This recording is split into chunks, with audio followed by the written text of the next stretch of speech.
Welcome back. We have a local author joining us on the show today. Her name is Barbara MacPherson, and she has written this book. It's called The Land on Which We Live, and she is going to be tomorrow at Chapters talking about her book, doing a book signing. Barbara, welcome to the show.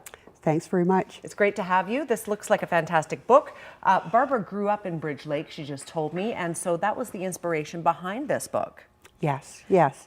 I left when I was 16, but it left an unforgettable impression on me. And we visited back and forth, and I've just been interested in the culture of the area, and I've also done genealogy, so I was very interested in families, and I was interested in the family culture there, and I've been writing for years, so I just researching, so I just sort of put those skills together.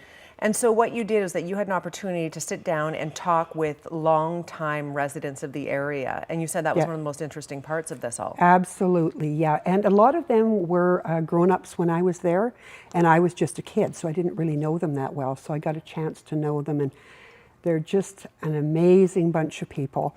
A lot of them, they're in their late 80s, up to 95, and just really spry and full of zest and life, and love talking about the old days, of course. But they also must be quite hardy to sustain, which I imagine is a pretty hard winter in the Cariboo. Absolutely. That was kind of one of my themes. It's called The Land on Which We Live, and that was inspired by a quotation by Jose Gasset. Tell me the land on which you live, and I will tell you who you are. And it's a very tough land to live in up there, especially during the it was first settled in 1908. And really wasn't, when we left in 1958, there still wasn't any electricity or phones or anything like that. So they were leading the same kind of life up to about 1960. So that's why I cut it off at 1959, because then the culture completely changed. Before that, there was no TV, no telephones or electricity. So they led a life that, they were pretty hardy. Wow. Lots of challenges. We were talking the other night, and they were reminiscing about the coldest temperatures, and one of them said it was 73 below in Lac La Hache. But it was 73 below? Yes, but it was often 60 below, 65 below for a long time. And, up there at this high elevation, I wrote about from 70 Mile House through Green Lake, Watch Lake, North Bonaparte, Bridge Lake, and Roe Lake. And I would have liked to include more, but it was already an encyclopedia, and I had to cut it down by 2/3. So. By 2/3? Yes. Do you think you might write another then? I'm not sure. We'll see. Yes. That took me 4 years to write that. Right. Yeah. So essentially, this is a lot about the stories of the people who live there. Yes, I researched all the families. I tried to research all the families that ever lived there or settled there. That's amazing. And that's a lot of work. It was a lot of work, but as a genealogist, I loved it, enjoyed it. Mm-hmm. And then just sort of saw the themes that were running through there, and I actually did statistics on how long they lived and the rate of marriage and all that sort of thing. Mm-hmm. And then put it together as one half is the history of the area, the history of the settlement, and the other half is their culture, the way they lived, how they made a living, where they had to be extremely flexible.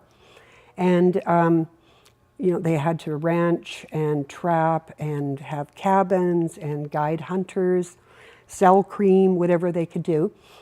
And then I talked a lot about the role of women and children in that kind of culture, and also the fun they had. They had tremendous fun. They played as hard as they worked. Mm-hmm. Mm-hmm. Yeah. So it's.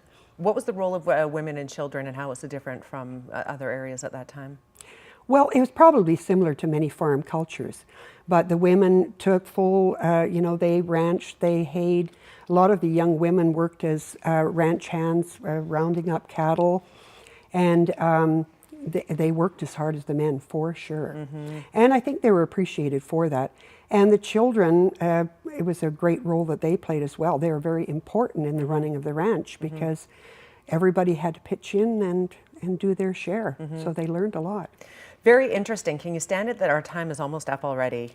It's a very fast time on the show, isn't it? It is, yeah. Yes, it's great to hear about this though, and I think this book would definitely appeal to people who have family from the Caribou that might have a link to the Caribou, ties to the Caribou, and are interested in hearing about the days of the past, because this only goes up to 1959, as Barbara mentioned.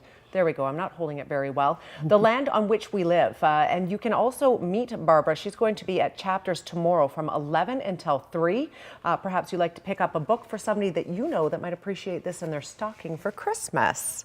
Thank you so much. Thank you for being here. Fantastic book. I love having local authors on. We're going to throw to a quick break. We'll be right back. Stay with us.